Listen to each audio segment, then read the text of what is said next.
Brings us up to date here. Any questions? Questions?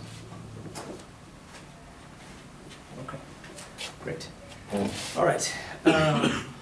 Everybody get a card? No? The card's still coming around? Okay, so make sure if there's someone picks over your stuff. Okay. All right. All right, so I just want to, we'll pick up and we'll recap here a little bit of what we talked about last time. So we had started building out this charge model.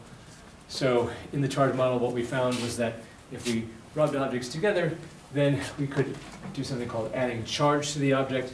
The more we rub, we found the more we could get charge we could get, as was we saw in the experiments with the rubbing the styrofoam cup on, say, hair or clothes or whatever.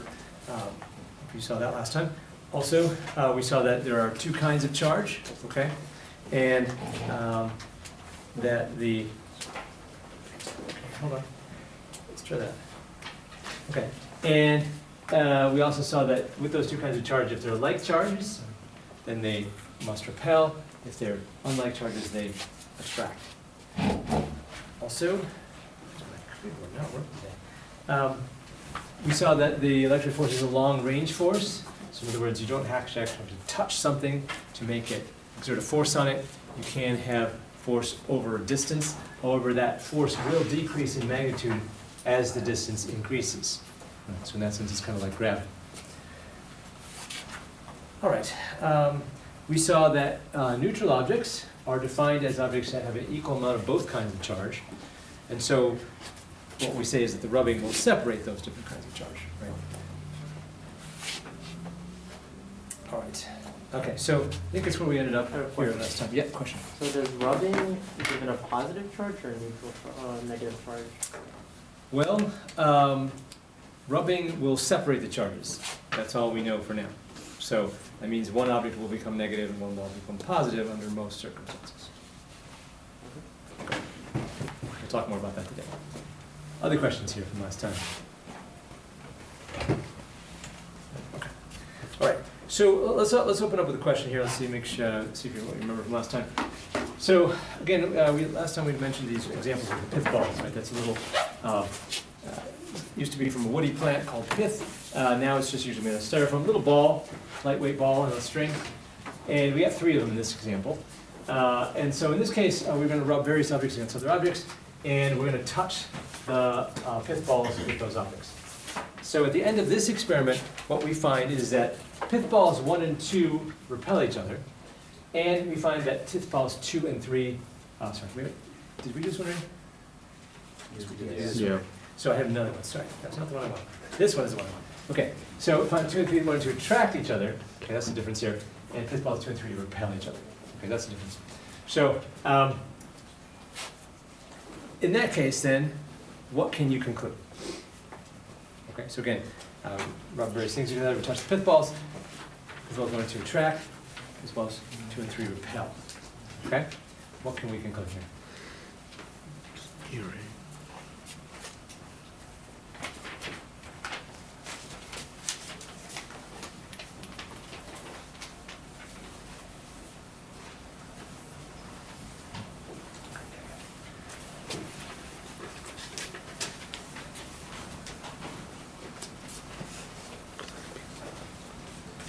We got cards, response cards out? Maybe one still? No, okay. All right, let's do a poll on this one. Please vote now. What do you think is going to best answer here? Some A's, some D's, some E's, and things, various different answers. All right, great. So can anybody want to volunteer to sort of give me a reason for why you voted for what you voted for? Some justification. Yeah, what do you got there? I guess- Great. Yeah.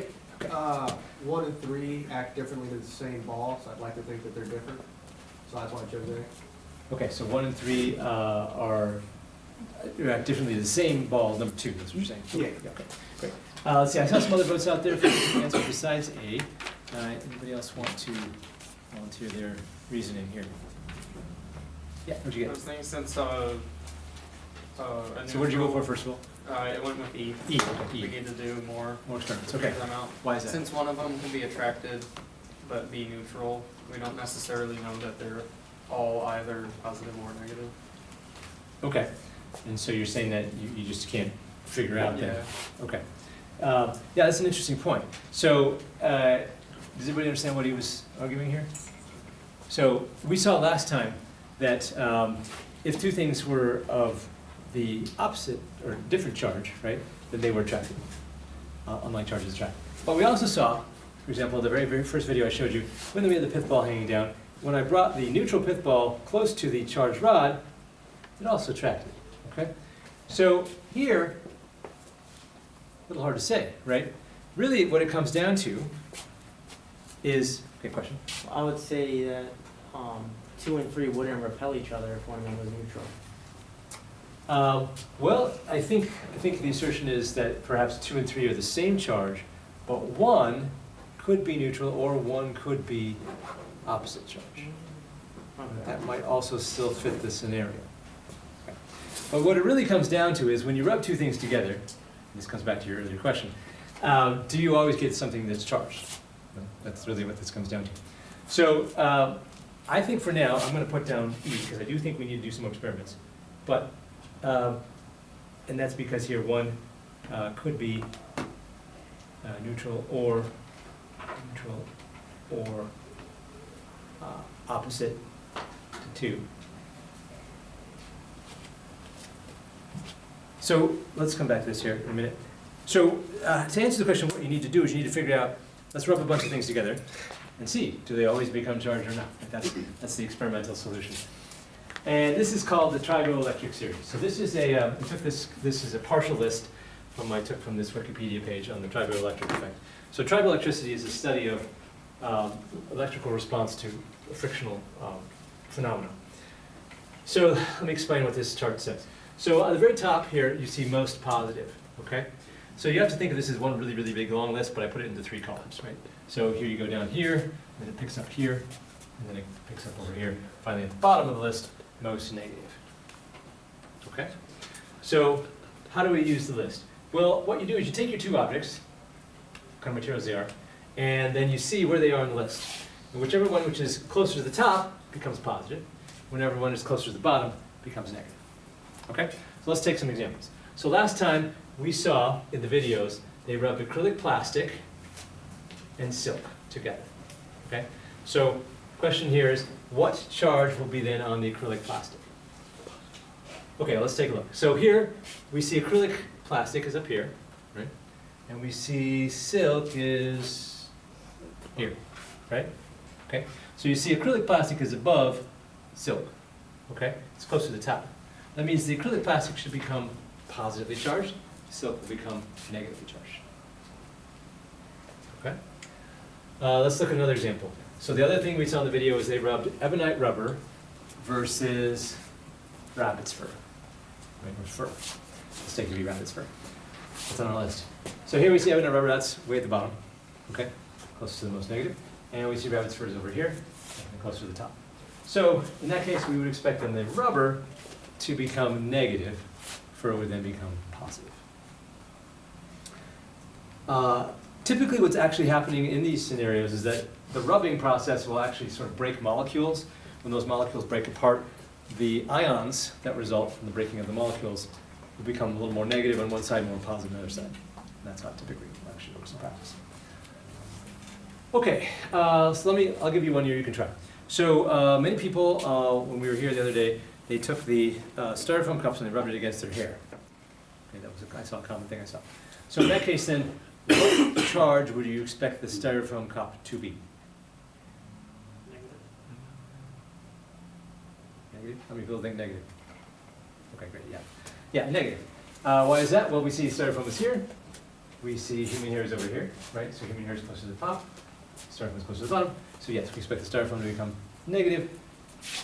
Hair to become positive. Okay, so let's see.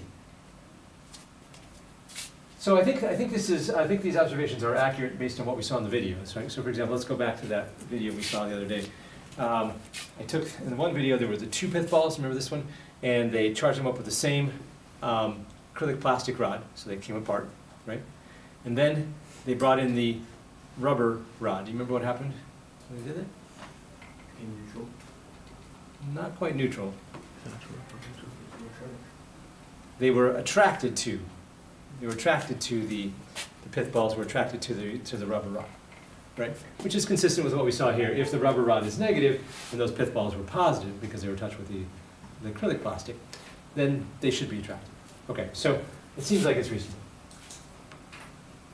Any questions about the table here? Let's get back to the question we had. So the question is, if we rub two things together, do they always become charged? So let's take a look at the list here. Well, let's take an example. What about if I rub cotton versus steel? No charge, okay? So most of the time when you rub stuff together, yes, it becomes charged. But there are a few examples where it does not, okay? And in that case then, going back to the previous question, yeah, we really would have to do some more experiments to find out. Yep. What if you rub the paper with the cotton? Paper with the cotton. Well, in that case then you would expect the paper to become slightly positive, and in that case, perhaps then the cotton would become a little negative. So it wouldn't stay It's always neutral? relative. What? It wouldn't stay neutral, it would just become No, negative? because the charge has to go somewhere. Right. Okay, we'll talk about that in a minute. Other questions here? Yeah. What's the zero? Zero, that's just sort of the midpoint of the chart. That's all, that's all, yeah. Yes, question? So things solidly under that zero and are negative, and things over that are pretty much positive? Will become positive or negative, yeah, depending. But it's all relative, right? So for example, I have two things below the zero and I rub them together, whatever's closer to the top will become positive, Yeah. relatively speaking, yeah. All right, great. All right, so next up I want to introduce you this device, which is called the electroscope. It's kind of a nice, simple device that we can use to sort of characterize what's happening to a charged object in a system, okay? So what is it composed of? It's composed of a metal sphere, or a tip here, which is connected on a metal rod down to these two hooks, and on the hooks are some thin metal foil sheets. In this case, I think they're gold sheets, but they could be any sort of metal rod, it would still work. Okay, so with that as an introduction, I want to go ahead and show you this next video here. So I'm going to show you the video. Take some notes as you're watching the video, and then I'm going to ask you for some observations, right?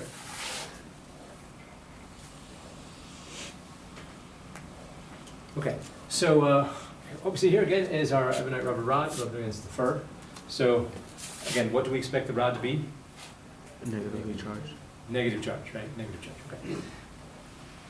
All right, so we touch the rod to the electroscope, and this is what happens. All right, so next up, he's got two other rods. Here, this is a plastic rod. Plastic rod.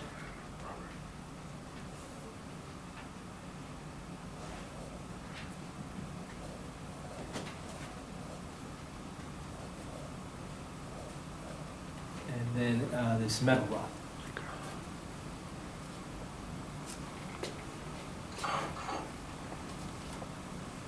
Okay, getting back to the rubber rod here.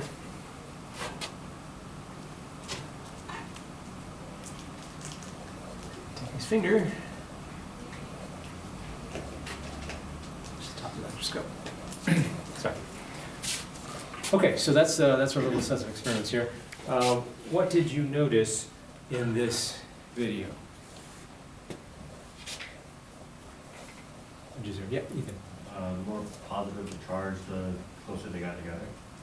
The more positive the charge, the closer they got together, being The foil. the foil. Okay. Yeah. So you mean initially? Because I thought they went apart, didn't they? Well, the more positive the thing was, the closer they got together. The human skin, whenever you touched it, they got really close. Oh, okay. The rubber, whenever you touched it, they got really close. Got it. Okay. So basically, then we saw that the leaves. Let's put it this way: leaves came together. Again, by touching with the finger. I'll put that down. Sorry.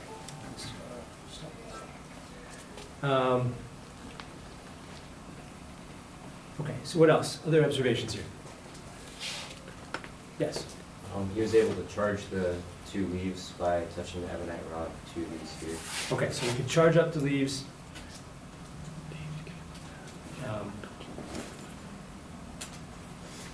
By touching with rubber rod. Okay, great. Okay. What else? Yes. When he touched the bowl with the metal rod, it would take the charge away. Okay, so the touching, so leaves also came together. Also came together. By touching with metal rod, okay. So let's write that down. Anything else? There's only one more, yeah. The plastic rod, when he touched plastic rod, the leaves did not Okay, hold so- together. Great, yeah, another good observation there. So no effect on leaves. That's where to go. Did that all of a sudden.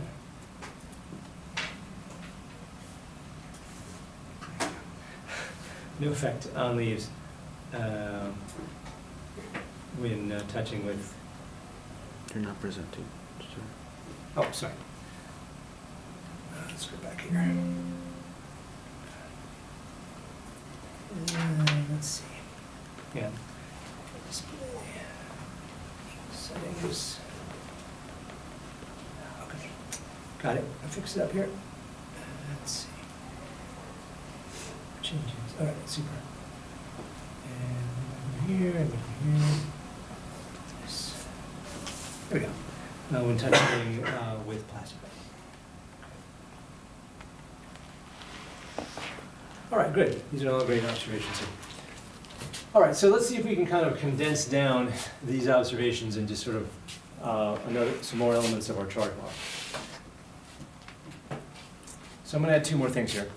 So first of all, we'll note here, clearly from the video, that materials have different responses to charge. We're going to define a kind of material called a conductor.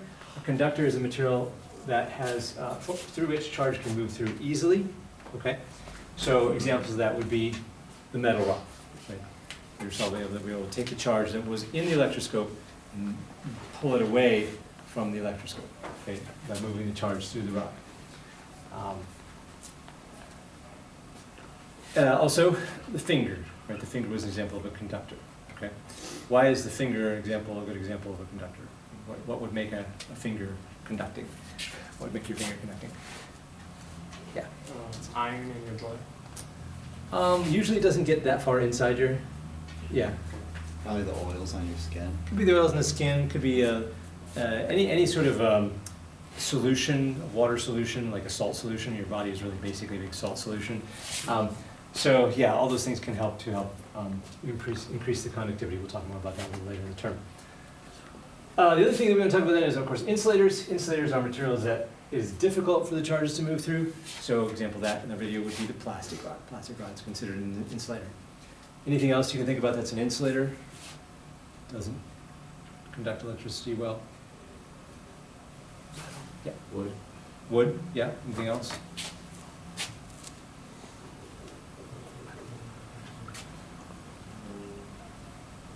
Yeah.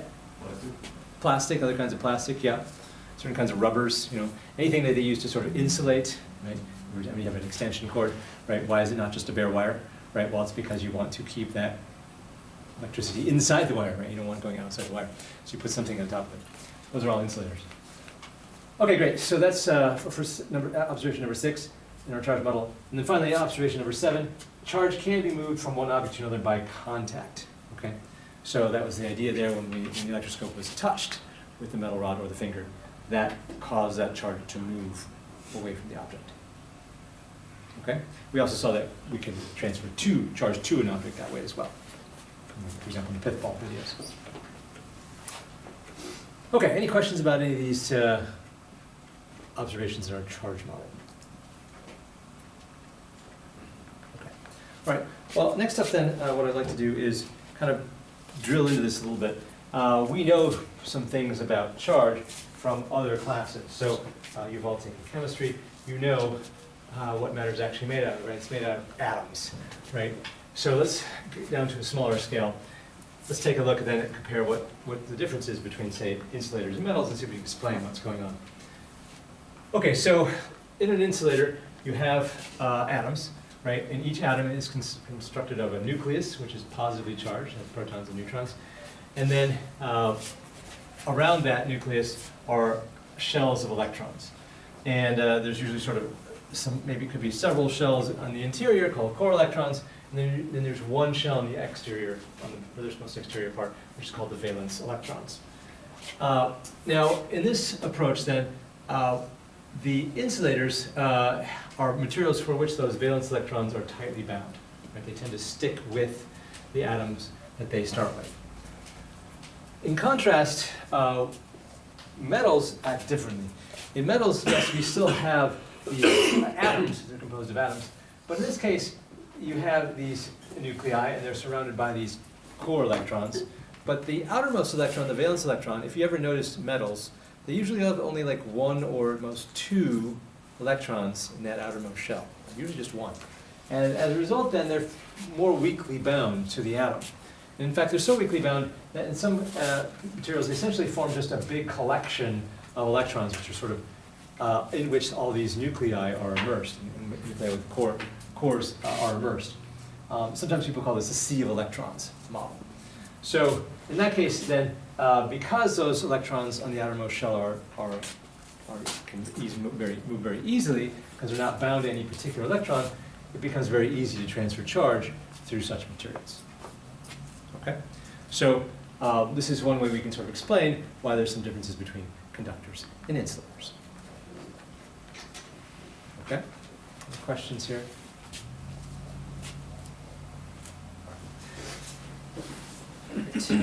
Okay, so let's see if we can then put this all together.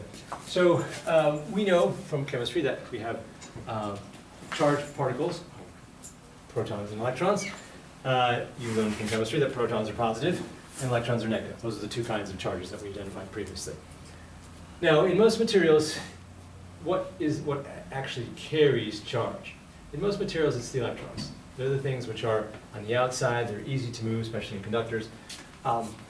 Most of the time, protons do not move. They stay where they are. There are some special cases where you can have positively charged ions be carriers. So classical example of that would be a lithium-ion battery. Lithium ions are positively charged, with a net positive charge, and they do move through those systems. But vast majority of the time, it's the electrons which are doing the moving about.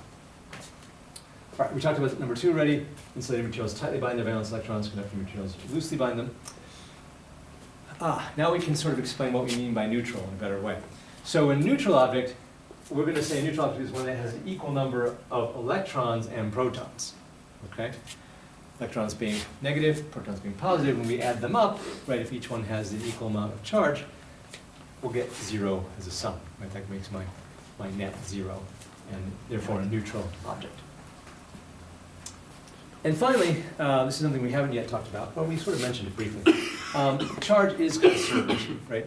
So what do I mean by that? Charge under normal circumstances is not created or destroyed. Right? The total number of charges is constant in a closed system. Can you name some other conservation laws that you know in physics? Back to Newtonian mechanics. Yeah, give me one. Matter. Matter, let's be more specific. Conservation of matter. Okay, conservation of matter, but usually people say conservation of mass. Conservation of mass, okay. It'll be a little more precise. Anything else? Yeah. Energy created or destroyed. Okay, conservation of energy, that's another good one. Usually at least one more to talk about in Newtonian mechanics. Conservation of mass, conservation of energy, and starts with M. Matter. Not matter. Conservation of momentum. Momentum, there we go. Matter sort of covers everything, so we want to be a little more specific. Yeah, so energy, momentum, and mass are the big 3. And then we're going to add this 4th one here in this class, conservation of charge. Now, I have to be a little careful about this because, strictly speaking, it is possible to start with nothing and get charge, as long as you get, there's some high energy physics properties in which you can start with essentially just energy, and from energy you can create a positive charge and a negative charge. Right? So still, the total sum is 0, but it is possible in those circumstances to create charge. from energy. Gets into relativity, we're not going there in this class. But that's, under most normal circumstances, charge is conserved. Okay, questions about any of these points? These things you should know. All right, let's go back over here. And what I want to do is, let's see, up here. Okay, so what I want to do next here is go back to this video here and want to, I'll play it again just so it's fresh in our mind. And what I want to do is I'm going to kind of show you a technique in which what we're going to do in this technique is try to make pictures of what's happening to the charge in the system. Okay, this is sometimes called storyboarding. So it's kind of like making a little comic strip, if you like, frame by frame, trying to walk through what's happening in these systems. Okay, so again, here we had the case with the insulator.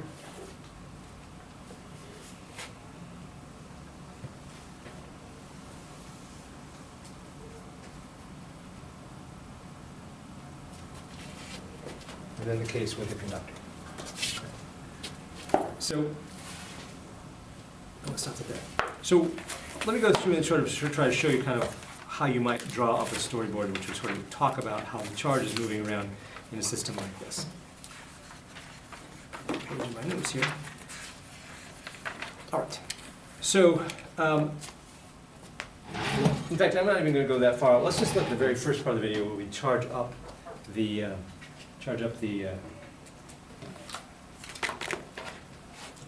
electroscope. All right, so let's think of it this way. So I'm going to first of all draw the electroscope. Glare off the lights here. Okay, so let's draw the electroscope. So the electroscope has this bulb at the top, right? It's a metal ball, and it's got some kind of stem which goes down then to the leaves, okay? And so the leaves initially are just kind of more or less straight down. And if we were to draw the charge in that system, you might draw something like this. It's initially neutral. Okay? Let's try that time. Initially neutral. So that means there must be an equal amount of positive and negative charge. So I could draw something like this. Positive, negative, positive, negative, positive, negative, positive, negative, positive, negative, kind of all the way down. That would be an example of how the charge is distributed throughout this device. Now, this becomes a little bit tedious over time, right, if you're doing a lot of this. So oftentimes what people will do is they'll just say, I'm going to call this maybe 1 prime, only draw the excess charge. Excess, you spell that right? Excess charge locally on the object. Okay? So only where there's, if we don't draw anything, we're going to assume that means it's neutral, right? So only if there's extra charge, we're going to draw it in. So again, if we now redraw this, we'll just have the ball, we'll have the stem, and we'll have the leaves. Again, it's neutral, so that we're not going to draw anything. All right, so now let's come in here, and now we're going to charge up the electroscope. So here we go, charging the electroscope. To do that, we're going to bring in our rod. In this case, it was a negatively charged rod in the video.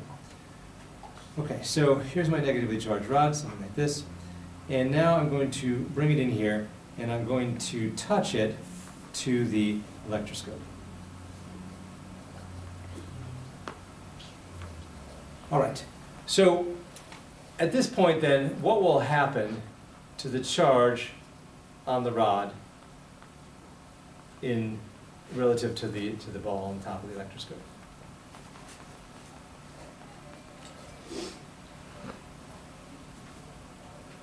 What do we see happen in the video? I guess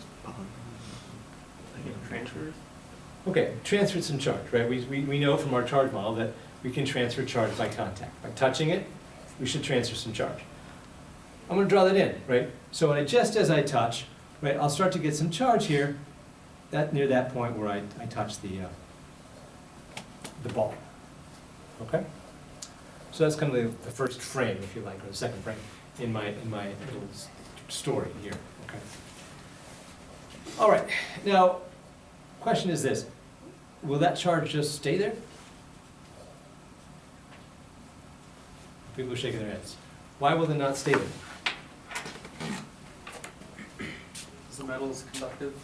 Metal is conductive, right? So that means it can transfer charge easily. That's the first thing. What else? Why else will it not stay there? Yes? Is the like charge on the repel each other to the study? Exactly. The like charges are going to repel each other. So you put those two things together, what does that mean? They're going to move apart, right? You're going to try to get as far apart as possible, right? So let's draw that in the next frame of our storyboard. Okay, so in the next frame of the storyboard, now the charges are starting to disperse, okay? We still have our negative charge here, okay? And then we're going to put our ball here. We're going to have our stem here. And now the charges are trying to spread out. They're spreading out, right? And eventually they're going to make their way down to these rods. I'm sorry, the leaves at the bottom, like this. Okay? So charge is going to spread out as much as it can, right, in the system. All right, so then what was the last thing that we saw in the video when we touched the rod to the electroscope? What happened to the leaves? They repel from each other. Yeah, the leaves themselves, there was enough repulsion there in those leaves, and because this is a free pivot, they were able to come apart. Okay? And so that's probably going to be our last frame then in our storyboard. So here now I've got my rod.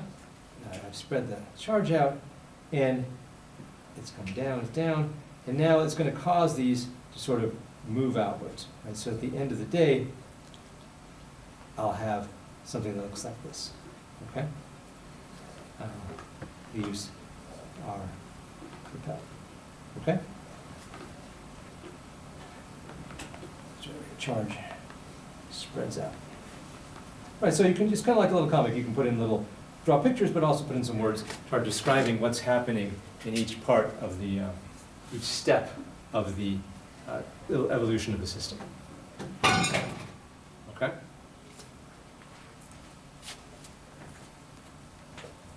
Any questions here? Okay, and you could go on with this, if you wanted to finish doing the rest of the video, I'll leave that as an exercise for you. We're going to do some other exercises here today.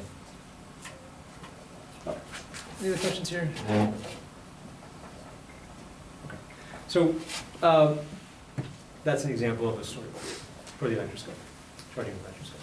Okay, so just to summarize here so far, we're going to define this term charging. Charging occurs when a charged object touches the electroscope and therefore spreads that charge out through the electroscope. Finally, at the end, those leaves will come apart and everything stops moving. That's the state that's called electrostatic equilibrium. Okay, that means the charges stop moving. It's static, it's stationary. Kind of like statics, of course, right? Now, one thing we didn't show in the video, but I think you can reasonably expect to be true, is that the charge amount that you had on your object should then be reflected in how much the leaves are repelled. Right? If I put just a little bit of charge in there, yeah, they might go a little bit. If I put a lot of charge, yeah, they're going to go out a lot more because I'm going to have more charge on those to push them apart.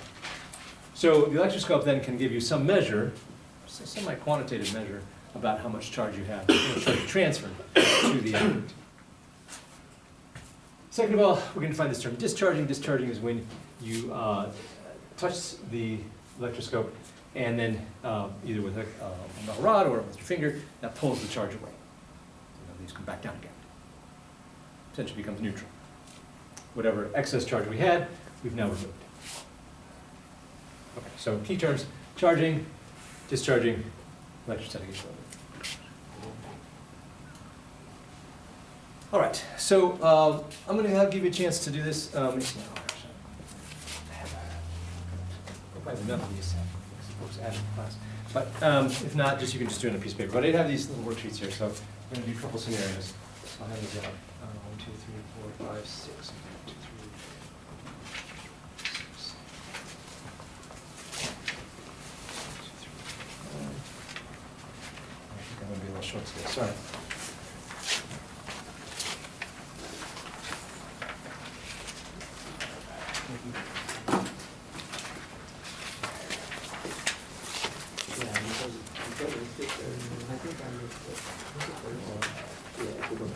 F6. Yeah, okay, sorry. So you guys just over here, just doing a piece of paper, right?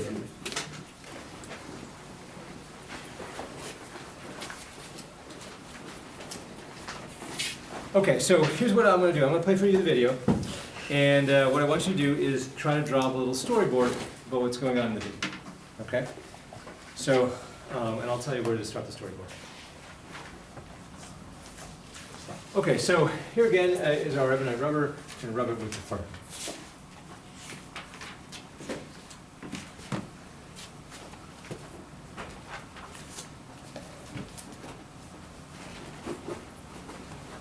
Okay, so we now charged up the electroscope. We've seen this already. And here's kind of where we'll start the storyboard. You take that rubber rod and move it close to but not touching. Close to but not touching the electroscope. That's the first part. Second part is for the plastic rod, rubbing against the silk. Gonna move that rod close to but not touching the electroscope.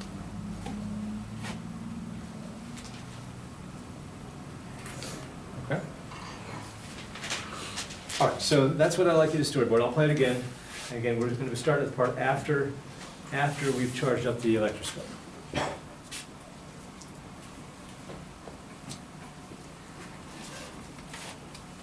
See if you can explain to me what's going on with your pictures and maybe some words in that system. Right, so we'll start the storyboard right here.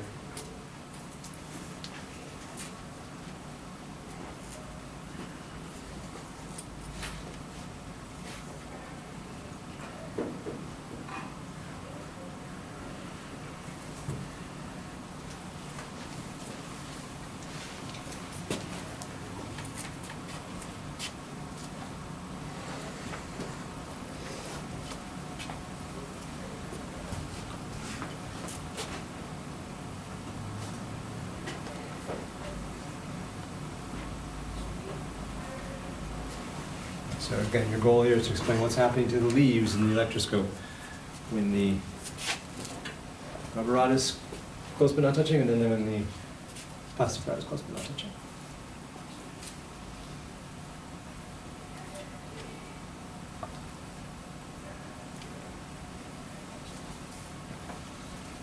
I want 3 or 4 frames at least, okay?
When you think you have kind of a good set of pictures there, then feel free to find somebody next to you and sort of exchange and see what you can, see if you can use your storyboard to explain what's going on to the person.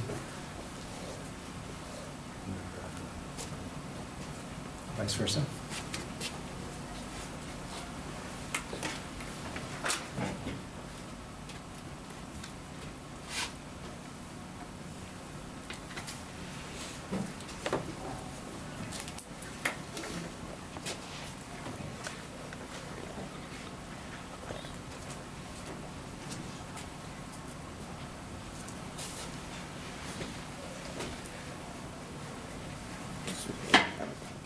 This is first, once we charge the rubber pole, we it slowly gets wider the closer we get.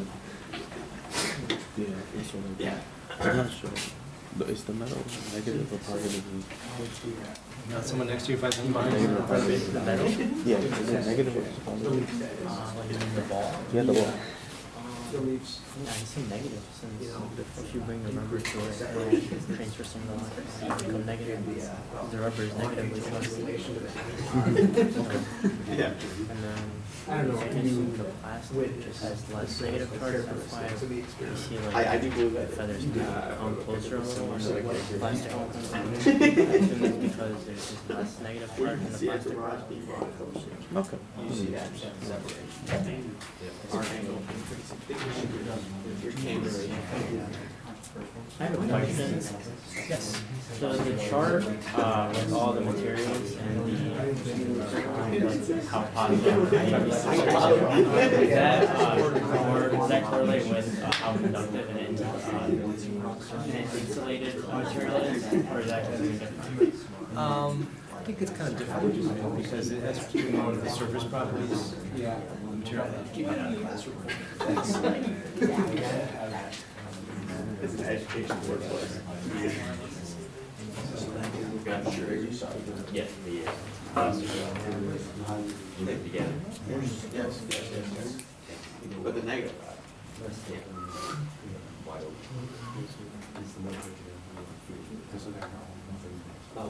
Okay, how are we doing? Anybody have a chance to compare notes with somebody else here? That light's like a whole cell. You got them all.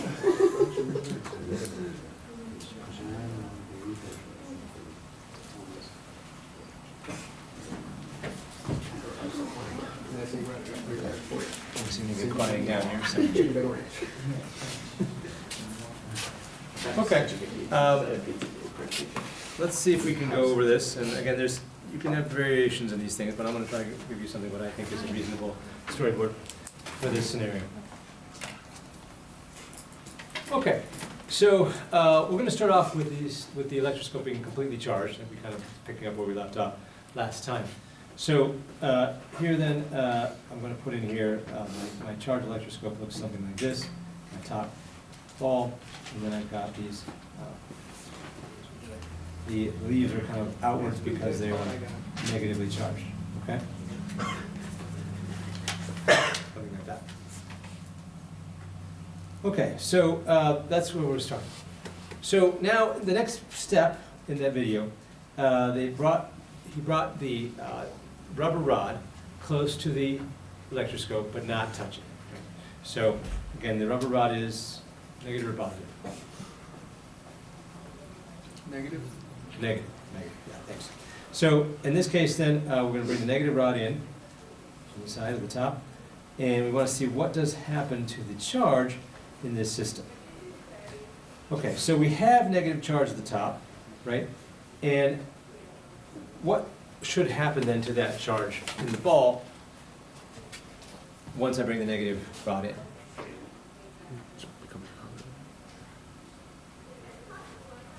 It's gonna be repulsed by the rod, so it'll flow down. Okay, so we expect like charges will repel, okay, and it's a conductor, so the charge can move around easily. So in that case then, some, not all, but some of the charge in the ball should be pushed downwards toward the bottom of the electroscope, okay? So in that case, maybe you might draw something like this. I'm gonna have fewer charges up here than I had before, and I'm gonna have even more charges than I had down here afterwards, okay? So,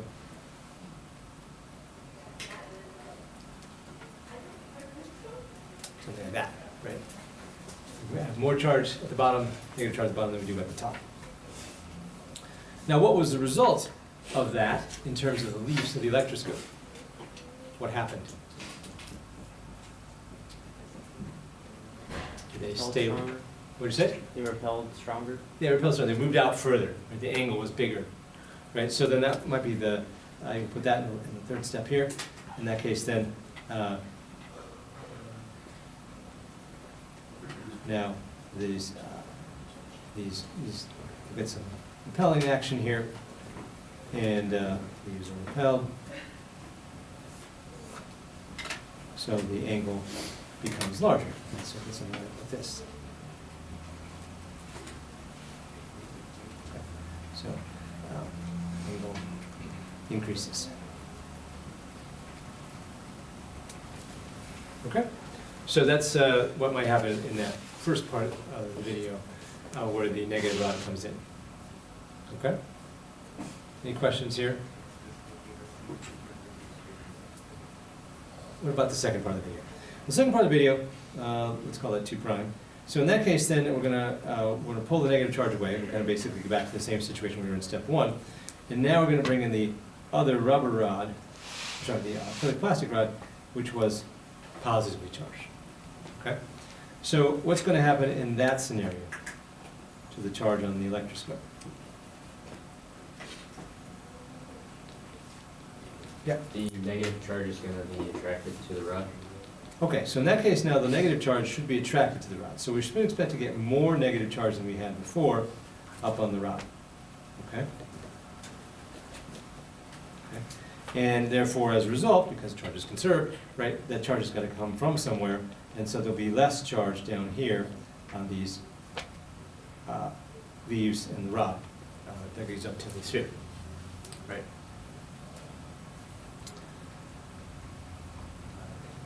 Okay, so in that case then, what happened to the leaves once that charge starts moving? It was kind of subtle in the video, but they did come together a little bit, right? They come down a little bit when the rod was put close. So in this case then, we'll exaggerate a little bit, and we'll have them come down a fair amount so we can see it. So in this case, yes, we would expect that the leaves would be these are less repelled, so they kind of come in a little bit, and we'll get a decrease in angle.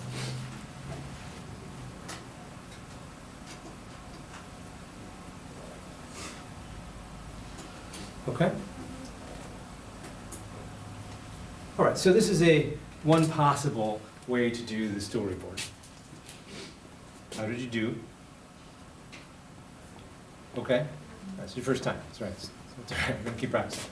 But the idea is just to keep trying, right? So get the idea of how do you sort of show how charge moves through a system. Right? You can explain it based on sort of physical principles. You know, this metal is a conductor, like charges repel, or like unlike charges attract, et cetera, et cetera. Any questions here?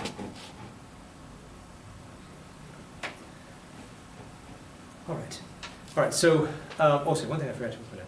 So, here then, if we take a look at the end products in this case and in this case, what do we find? Well, we found in this case here that we had charge more or less uniformly distributed when we first started, but now it's no longer distributed that same way. We have more negative charge at the bottom, more, and then relatively speaking, less positive or negative charge at the top.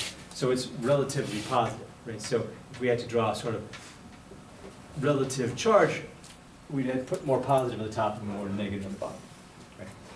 On the other case, here now the top becomes more negative, and the bottom, relative to the initial state, becomes more positive. Right? So this process of shifting charge around within a neutral object, or even within a charged object, in this case, is called charge polarization. Right? So we essentially create poles, if you like, when we put this charged object next to the object of interest. Okay? In both cases. When you do this, this also sometimes is called a dipole. Whenever you have sort of more positive on one side, more negative on the other side, that's called a dipole. All right, so I'm going to point that out. Okay, so we can use this charged object to create a dipole, to create charge polarization. All right, and that's the last term I want to introduce here. Charge polarization occurs as the charged object is brought close to but not touching the electroscope. And here's the takeaway point. I can then use that to figure out what kind of charge there is on my charged object. Suppose someone just gives me a charged object and say, look, can you tell me, is this positive or negative? I can do that now, right? Because I can take it, and if suppose my electroscope is negatively charged, if I put it next to there and the leaves go up, I know it's negatively charged. If the leaves come down, I know it's positively charged. So it's a way, so I can not only tell how much charge I transferred, I can also tell what kind of charge was on my rod. Okay? So the electroscope is quite useful in both those regards. Okay, so some terms to know: charging, discharging, charge polarization. All right, let's try another one. I'm going to practice the storyboard again. So I've got the worksheets on scenario 2. Okay, so in this case then, I'm going to play a little video. Again, the goal here is to explain what's going on using some pictures in the storyboard form. All right, so again, here we'll start. This is our pith ball on a thin string. We'll go from there. Okay, so in the video then, it starts with the ebonite rubber. So initially there's no interaction there.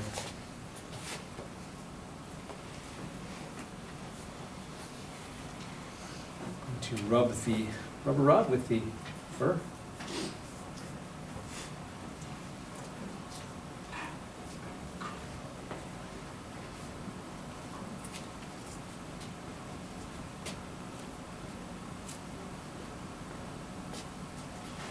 And then touch it to that pith ball.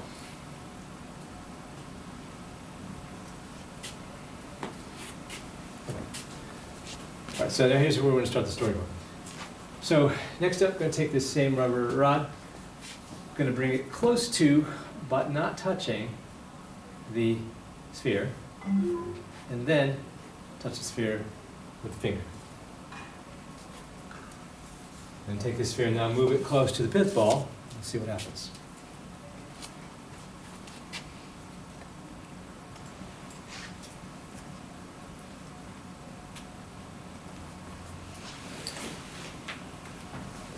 Okay, that's the end result. All right, so the question is, can you explain what's going on here? Why do we get this attraction here between those two objects?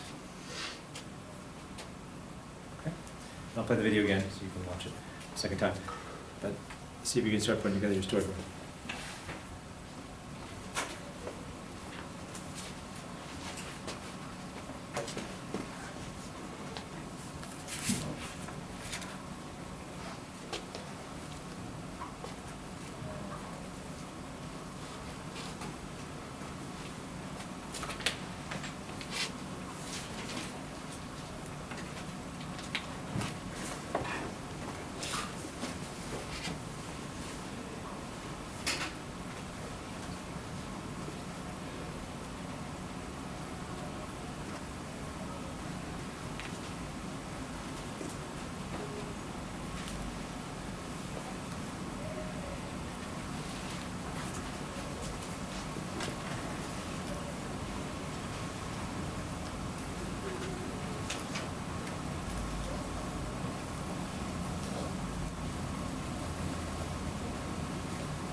Once again, once you get a few frames down, and you think you have a good explanation, turn to your classmates here, see if you can explain it to them. Maybe come to some consensus here, so each one is coming. the system. Bring the rod around, right? Chuck, and they fall down, become a explosive. Big old ball of negativity. All right, I'm with you. Bring it one down. Yeah. Let me take it over on that. Over your balls. Is it your little ball? Yes. You take it to you? That's one that thing. All right, I'm with you. Rubber rod. Bring it over. Wait. First one gets something there, where sits there, I believe. And then the third, Rubber rod. Metal ball. Yeah, yeah. All the pods, no, not and then touching we me. bring it Well, back to all the the pods. First it wasn't touching something. See what I'm saying? I'm gonna all the pods taken where it does. Negativity anyway. And you're gonna say it's not gonna do that. I'm saying, you know? This is how you get stuff into the charge. It's not really track. Unrelated. That we're gonna touch. Where's all that?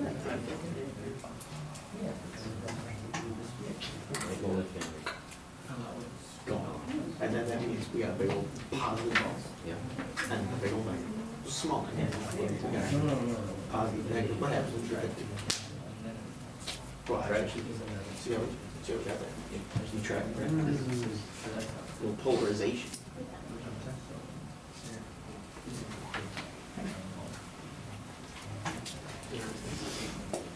I like what you did there. I like that you started on the outside and we're working our way in. Yeah. Well, you gotta think, you gotta develop a vision first. You gotta see where you wanna be, and then you figure out how you're gonna get there. Has a bunch of negative away. This is what I think it's going like story there. We have the rubber rod, we have I'm gonna the brag, but positive, negative, each charge, this is just negative. There's not enough charge in the pool to drag it. something like But that. once we started to drag it, you saw how Yeah. we're getting close to it. For some reason, it looked like his finger touched it, and that's somehow, How you get a plan, you go to the MRI. Yeah. Well, 'cause you yeah, see with the front. and that started to push it away, Martin Luther King, it like wasn't, rejecting I have a it. plan speech. It was like a dream. That's what I gotta He go. inspired the people. You get what I'm saying? I feel like if he's, wait, hold on, would he have been more? If he started with a plan, you think he'd be more than No, it was listening? like a dream. He inspired people. But he didn't, but I have a plan that inspires action. If he came out, I have a plan, he would have inspired anybody. How are we doing here? It depends on what topic we're talking about. I have to say, I don't think I've had anyone discuss MLK in the context of this experiment. Hey, it's coming up, the holidays are much, right? So we gotta get ready for it. Okay, all right, let's go ahead and see if we can discuss this one and see how you did, and see if we come with some common understanding here. Okay, so let's go ahead and start at the beginning here. I'm gonna focus here on the little sphere. So I got the sphere here, and this sphere, I'm gonna put a little base on there. That's our insulating base. Okay. Okay. And initially, the sphere is neutral, so we will have no charges drawn on our diagram. That's our starting point. Like a metal sphere. Okay, so next step then is, in that video, sorry, that's number 2, is to go ahead and bring in the rod, right? And we know the rod is negatively charged, right? It's a rubber rod with the fur. So we're going to bring this in next to the sphere, but not touching, okay? And so I want to know then, what did you draw here in this second step, or when you were looking at the sphere? Yeah, what did you go with, Nick? The positives attracted to the rubber rod, so it's gonna flow to the side of the rod. Okay, so I agree with that. I would say it a little bit differently. Again, we know that in the sphere, it's the negative, the charge carriers are the electrons, right? So we're going to say the electrons are going to be repelled from the negatively charged rod, leaving a deficit of charge on the other side, which is then, relatively speaking, positive. Okay, so yeah, but the same outcome is the same here. We have negative charges kind of pushed to the one side, leaving a deficit of charge, which is effectively more positive on the left side. Okay, And we call this what? Polarization. Charge polarization. We say the sphere is charge polarized. Okay, so we get charge polarization. Great. All right, so then at this step then, the next thing that happened was that, so we have our negatively charged rod, we have our sphere, which is charge polarized. Okay, and then the next thing that happened was that it came, the finger came in like this. I'm gonna do my artist rendition of the finger. And like that, okay, like that. What happened then? Well, how can you, what's gonna happen now? Yeah, Kyle. The sphere becomes charged because the electrons are conducted through the finger. Okay, so, yeah, so again, we know the finger, we've already seen that, that's a conductor, right? So it's pretty easy to pull the charge away. Metal is also a conductor. And these charges here say, aha, I've got an escape path, right? I want to get further and further away as I can from this negatively charged rod. I can do that if I go up into the finger, right? So we're going to have some of these, the negative charge is going to move kind of up into the hand, right?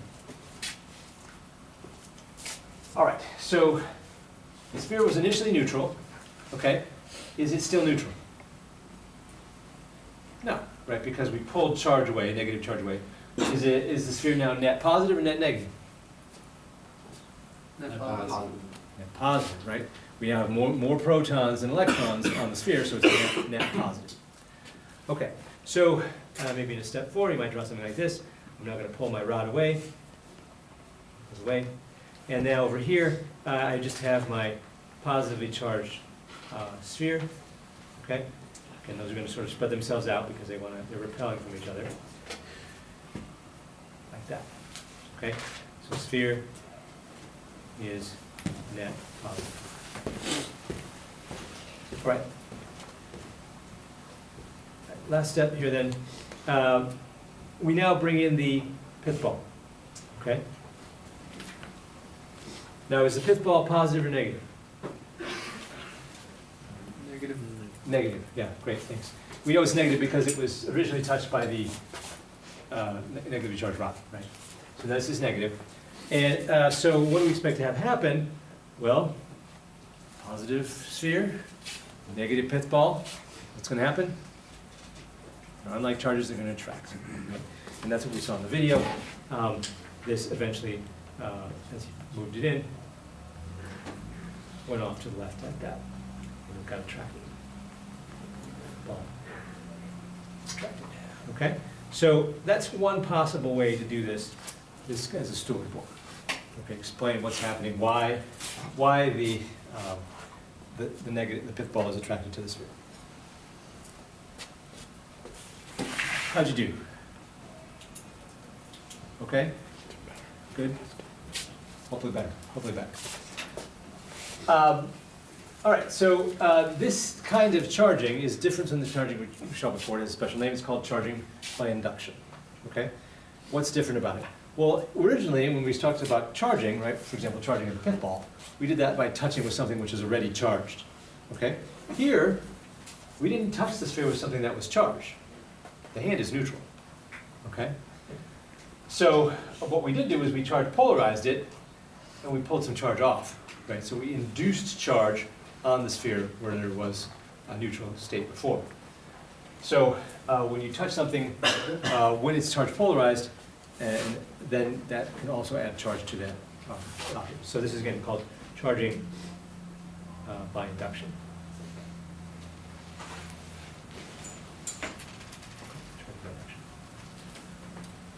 Any questions about this mechanism? Is it a little clearer now? Yes. Why is it only, going back to 2, why is it only repelling a force that's moving the electrons to one side, and that there's not any attraction between? Or are you just saying more repelling, and that's what's causing the absence of? What I was saying was that in a metal, right, the positive charge doesn't move. Okay. Okay, only thing that moves is the negative charge. I gotcha. Okay, so we push the electrons off to one side. That does leave a deficit, relatively speaking, on the other side. Which is why that area becomes positive. That's relatively positive, yeah. questions here. Let me ask one follow-up question. Suppose instead that my rod here was positively charged. What would happen to the pit ball? The opposite, What do you mean by the opposite? the negative would be attracted to the opposite side. Okay. And so what would happen to my pit ball? Would it It be, would lose its polarity to how it is on the wood. so it'd still be attracted? Oh, the pit ball? Yeah. No, it would be repelling it. Repelling it. Okay. So in other words, if this was positively charged, then I would pull electrons into the sphere, it would become a negatively charged sphere, and that would then repel the negatively charged pit ball. Should go the other way. Okay. So you can do charging by induction both to make it positive and negative. It just depends on what you use to do the charge polarization. So would the hand be positively charged, the finger? Yeah, so once you touch it, then that charge would go, electrons would go into the sphere in that case. Yes, then we'd have a net positive charge on the hand. So. Okay, great. Let's go ahead and take a little break here. We'll take a 5-minute break. We'll come back about 4:50, okay? If we get up, move around, whatever. Oh, positive charge here? Yeah. Okay, in that case, positive charge is here. Now that will attract electrons to the left side, leaving this deficit of positive charge. Now when you touch the finger, right, now those, the electrons in the hand are going to be attracted to the rock. Okay. And so, as a result, then, we've now added a negative charge to the sphere. So you need a rod to be there at You need the rod to be there. The rod there is very important. That's what actually causes the attraction of the solar charge. Okay. So that should have more electrons. More electrons. We have to have the rod there. In any case, when you're doing charging by induction, you have to have something to do the charge polarization. And so you have to have the charge polarization, positive, negative, and you need something that will either give or receive charge. Those are two key things. Yep. In this fourth step. Yep. No, that was Right, the rod is now pulled away. We've charged the sphere. Okay. So it's either positive or negative. In this case, it's positive. Now this can interact with $1 billion of it.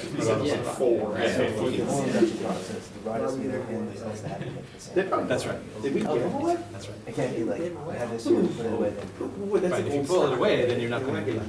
Yeah, because then they would go back to equilibrium. Yeah, so essentially then if you pull the rod away, this would be Yeah. neutral. Nobody's paying This would become not charge polarized, right? And then you touch it, well, nothing's going to happen. Okay, that makes sense. Why not just make We need stuff, right? Okay. All right, I've got paper bits, right?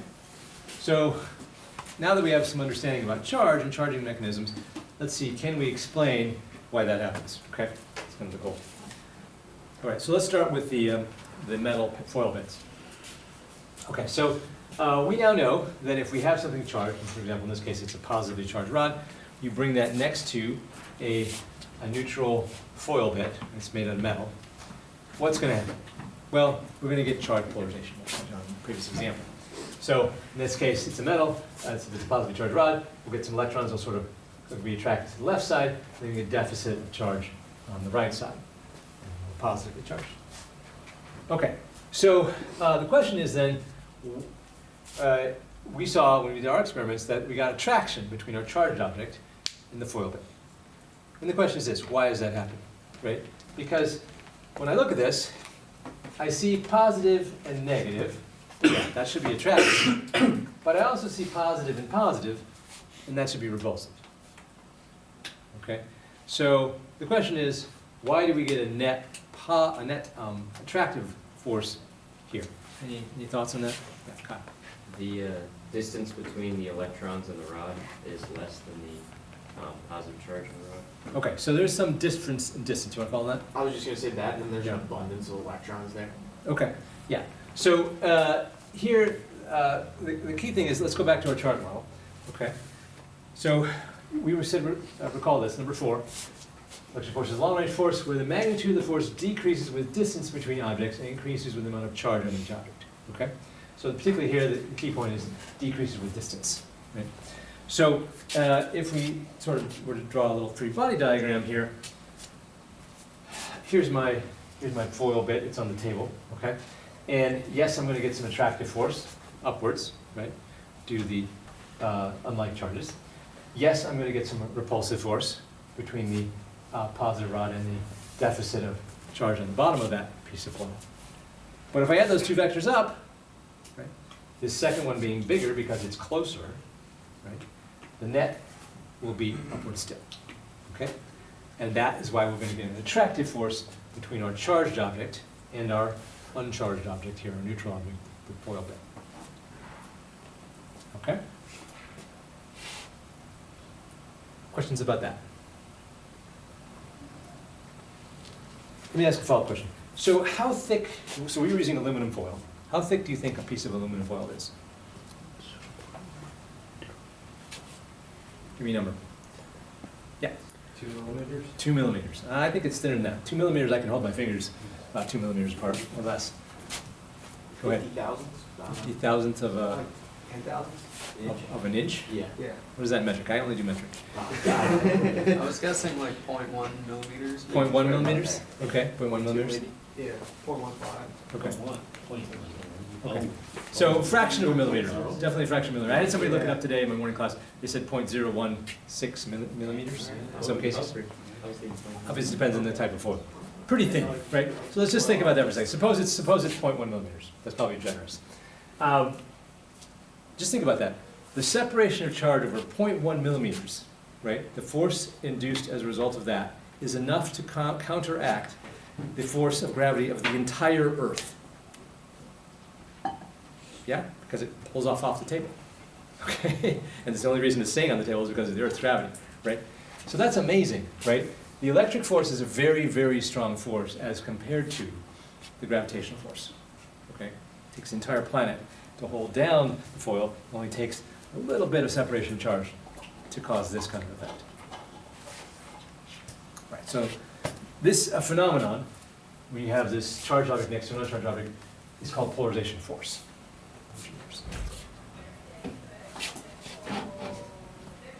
Okay, so I think we've got part one here. Why does a charged object attract the foil bits? Polarization force that's caused due to charge polarization. Are we good with that? Thumbs up? Give me a thumbs up. Good with that. Okay, super. All right. We do want to also ask this question though. Why does a charged object attract paper bits? Okay, and this is a little less clear, right? Because our first explanation here required that the charge move, right? I can have separation of charge, right? And I can do that in a foil bit because it's a conductor. Is paper a conductor? No, paper's made out of wood, and wood is not a conductor. We already established that. So, anybody want to put forth an explanation here? What could be going on? Yeah. It happens, just not as much to the same magnitude. Okay, but I still have to get charge to separate. How is that happening? It still will do it, I guess, but not anywhere close to the same amount. Okay, you want to follow up with that? Is Great. it possible there's some like moisture on the paper? Let's assume it's dry. I assure you it will still happen if it's dry. Just because it's neutral, it just means there's no net charge, so there's still electrons in there that can be moved. Okay, yeah, you want to follow on that? Behind you? What's your name, sorry? Pat, okay, pass. Maybe things aren't fully insulators, fully conductors. Maybe it's like a bit of a spectrum. Like wood isn't very conductive, but it can. Just it's very difficult. So I will agree there is sort of an intermediate state between a conductor and an insulator. It's called a semiconductor. Anybody hear of semiconductors?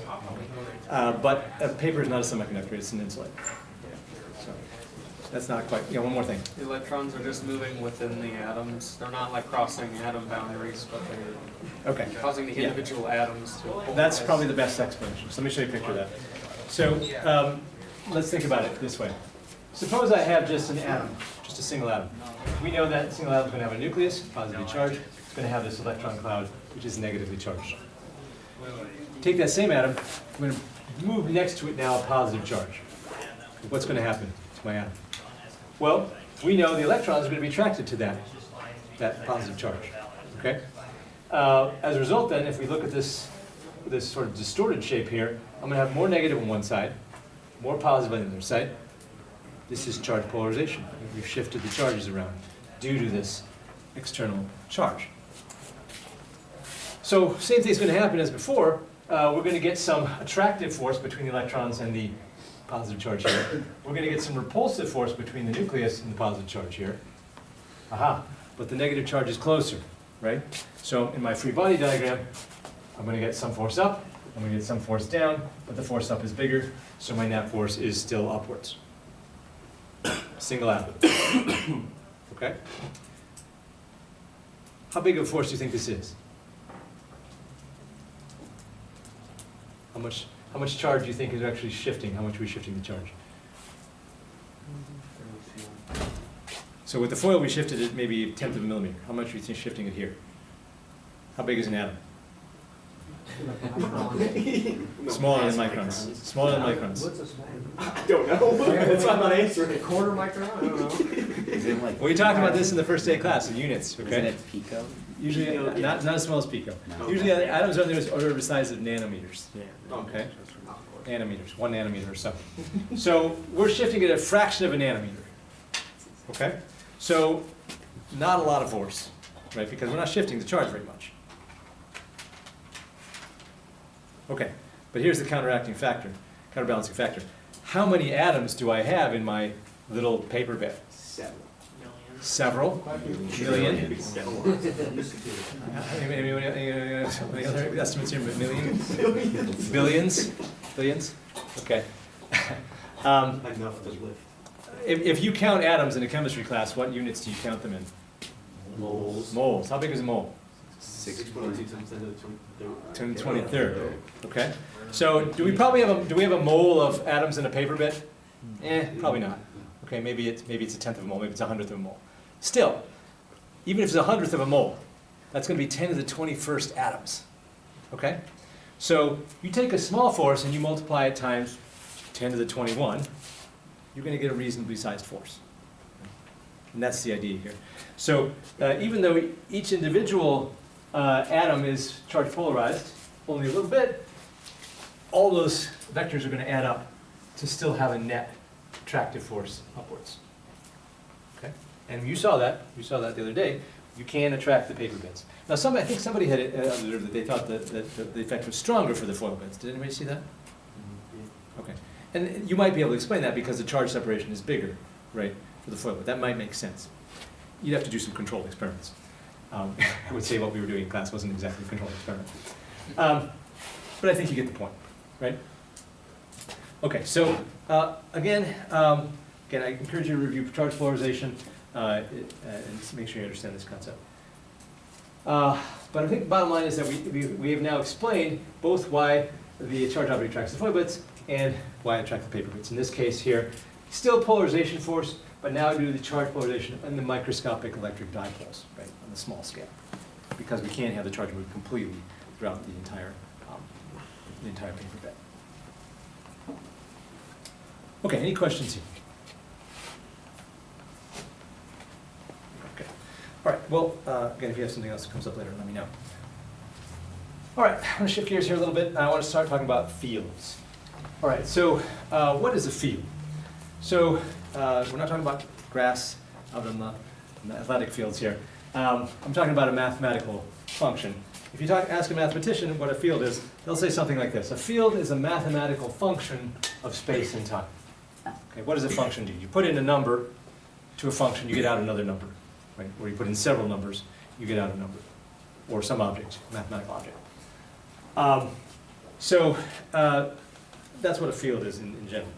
So can you give me some examples of physical quantities which you could represent in a field? Something that changes or varies as a function of space and or time. Some physical quantities.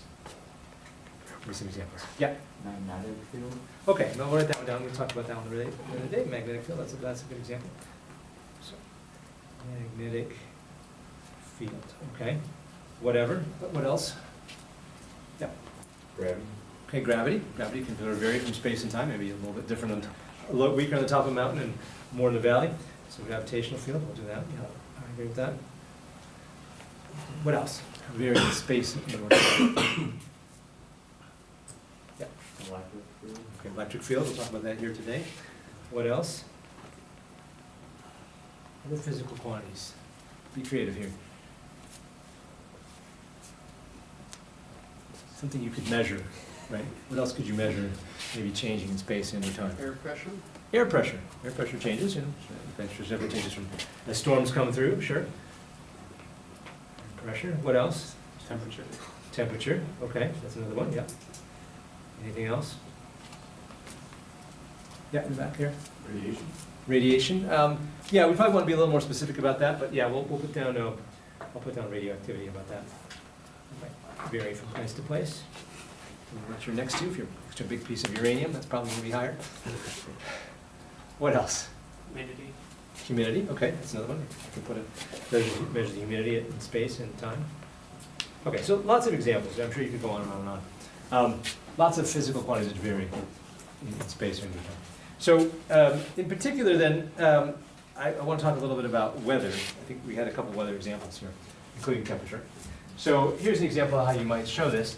So here's a weather map, right? So this is the Midwest, Michigan area here. It was in April, a couple years ago. And what we see here is that the temperature is color-coded, right? So in this case, in the color code, you probably can't read it in the back, but blue is kind of like 40 degrees, green is kind of in the 50-degree range, 60s are in the orange. And so you see that that temperature will vary in position, in space, in degrees Fahrenheit. At every point, every location, there's a number, right? So we call that a scalar field. Okay, a number is a scalar. That's an example of temperature. Now, in contrast, we can also talk about vector fields. Wind is a vector field, okay? So at every point in this map here, this shows you what the wind was on this particular day. The arrows indicate the direction of the wind, okay? And then the color here indicates the magnitude of the wind, speed, right? So in this case, yellowish was kind of around 20 miles per hour, green was around 10 miles per hour. It was pretty blustery, and Buffalo was close to 40 miles per hour that day, okay? So in this case then, at every point in space, there is a vector, hence the name vector field. Okay? So these are some of the common fields. There are other kinds of fields as well, but these are the ones you probably most commonly see. Scalar fields and vector fields. Questions about the concept here?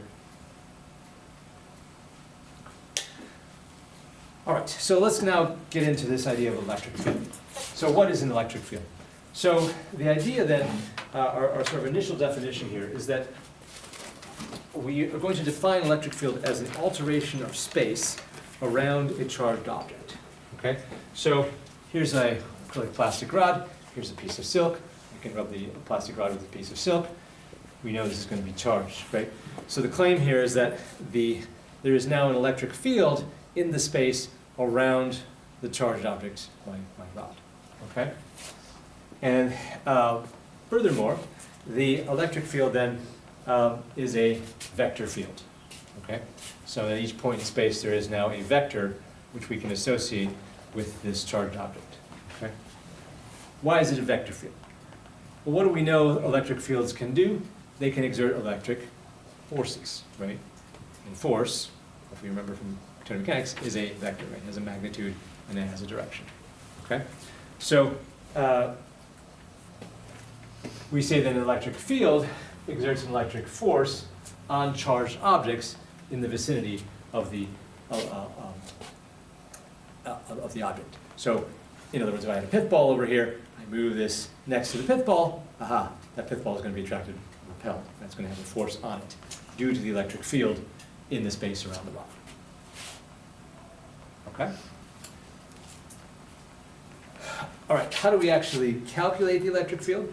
Well, we can kind of use a similar approach to what we saw with gravity. Right, so let's go back and think about gravity. So if I want to calculate the gravitational force on an object, right, so here's some keys here, all right? And if I ask you what's the force on the object, well, if I tell you the mass, you take that mass and you multiply it times g, right? My good friend g. 9.8 meters per second squared, I will get the force on that object. Now, one thing that's kind of glossed over sometimes, I think, in Phys 1 is that G here is really a vector, right?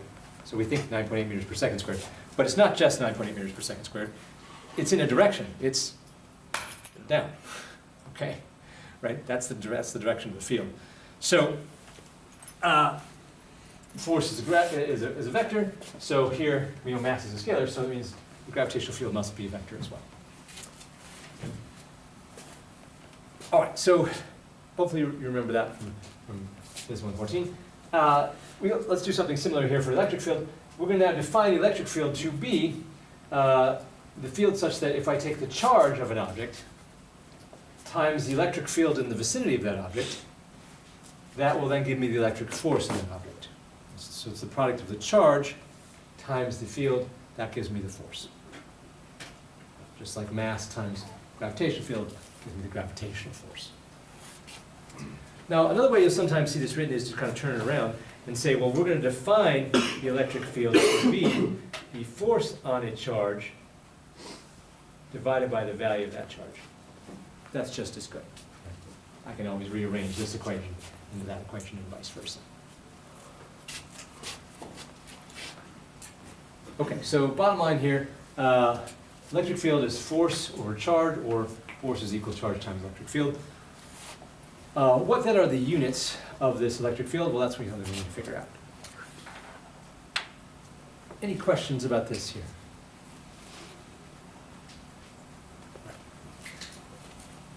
All right, well, let's get to that question about units. So if we're going to calculate the units of electric field, we need to know something about charge. We need to put some units on charge. So we'll do that here next. So in the SI system, the unit of charge is the coulomb. Okay, C-O-U-L-O-M-B, coulomb, usually abbreviated by the capital C. That's the symbol of coulomb. All right, so let's go back to the basic things that we know. So we know that electrons and protons have charge. Right? How much charge do they have? It turns out they have what are called the fundamental unit of charge. Okay, so the fundamental unit of charge is the charge equal to 1.6 times 10 to the negative 19 coulombs. Okay, so if you take a proton, you would measure the charge. That's the number you will get. Take an electron, measure the charge, you get the same number, except of course it'll be negative. Now I should say, technically speaking, well, for a long time, people thought this, in fact, was the smallest unit of charge you could possibly have on a particle. It is now thought not to be the case. This is not the smallest possible charge you can have. Does anybody know what kind of particles might have a smaller charge?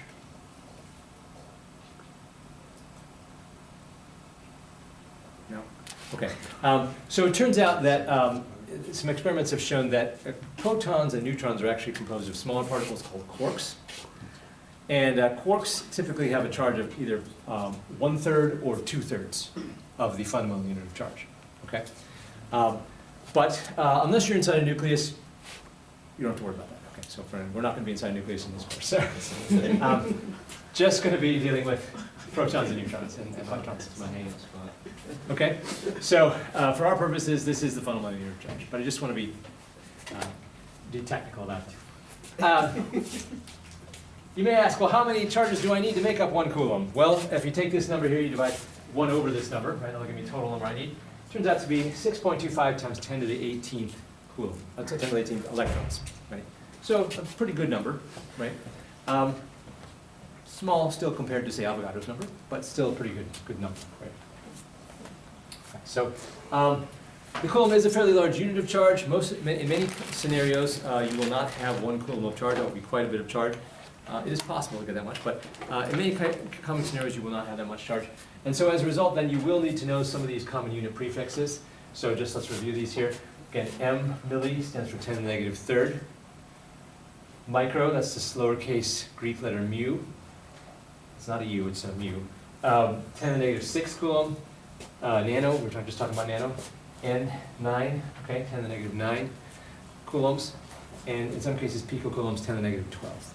Those are all things you will fairly commonly see in homework problems in literature and so on and so forth.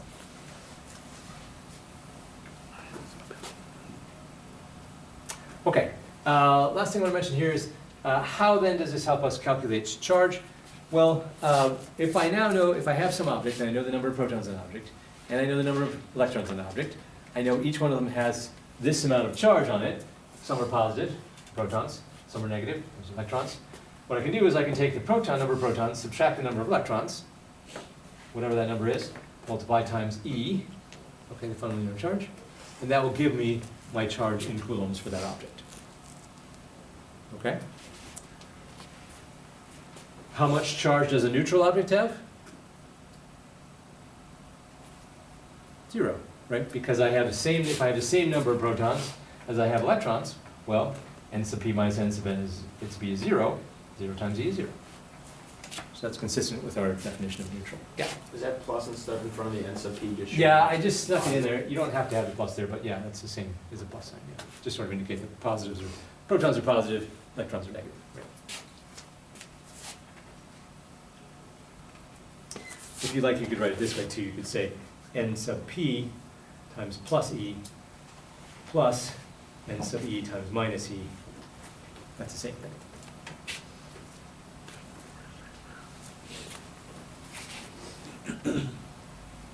Okay, any questions here about anything in this slide? Okay, key points. Fundamental unit of charge, you should know the charge is coulombs, measured in coulombs. You should know the fundamental unit of charge, you should know how to calculate charge of an object.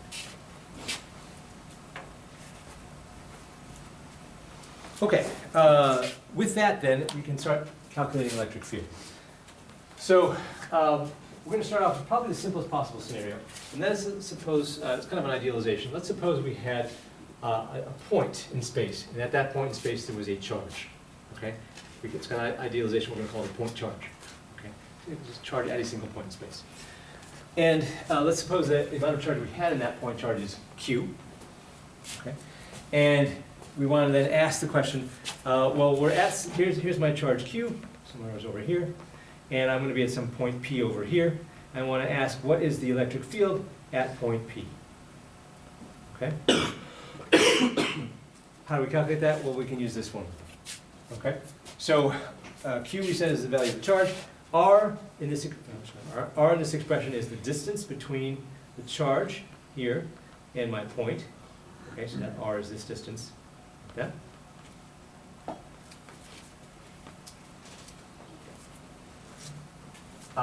So you take Q in coulombs divided by R squared, and then you multiply times this constant.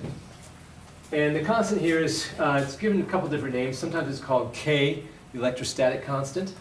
It's equal to 8.99 times 10 to the positive ninth Newton meters squared per coulomb squared.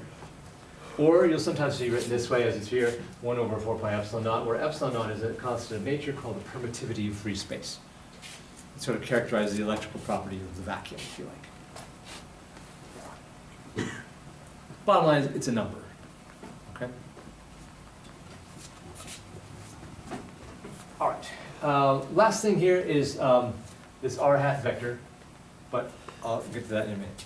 So one thing I want to point out here, if you're going to use this formula, you do have to make sure you're careful with the units, right? Let's explain that. So let's think about the units here. So we know charge is going to be in coulomb, right? We know distance in the SI system is going to be in meters, right? So on this side I've got coulombs over meters squared. On this side, electric field is going to be in newtons per coulomb. Why is that? Let's go back over here, right? If my force is in newtons, my charge is in coulombs, well then the ratio of that's Newton per coulomb, right? So how do I get from coulombs squared,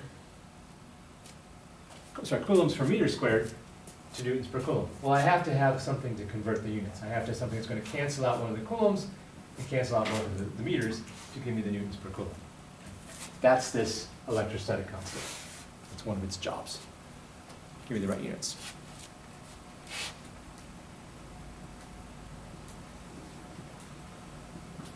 All right, so so what I want to emphasize is that whenever you're doing homework problems, for example, or doing quick test questions, you've got to make sure you convert your units first. So if they give you, say, charge in nanocoulombs, say 7 nanocoulombs is the charge.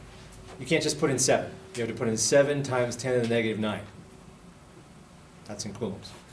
Or if they give you, say, oh, these two charges are 3 centimeters apart. You can't put in 3 for R. You gotta put in 0.03 meters. So make sure you do that. Okay, the other thing I want to mention here is, of course, this last thing, which I haven't talked about yet, which is R hat. Anybody here, R hat, radial unit vector? Okay, a few people. All right, so I want to define this, if you haven't seen it before. R hat, it looks a little bit like I hat, J, and K hat. How many people have seen I hat, J, and K? Okay, yeah, most of you, great. So I hat, J, and K hat, they're all unit vectors, right? So I hat's in the unit vector in the X direction. Y hat's, or J hat's in the unit in the Y direction. K hat's in the unit in the Z direction, right? Here we're going to take that same hat notation, right? So R is a unit vector, okay? That's from the hat. But now it's a little different because it's a unit vector that always points from a reference point to a point of interest, right? In our case, the reference point is going to be our source charge, okay? And our point of interest is the place where we want to measure the, or calculate the electric field. That's our test location, okay? So our hat will be a vector which points from the source charge to the test location. Let me see if I can get this up here. Sorry. So if I were to draw an R hat in this little picture, my source charge is over here. Thank you. My test location is over here. So a vector that points from the source to the test would be off in this direction. That's going to be my R hat. From source charge to the test location.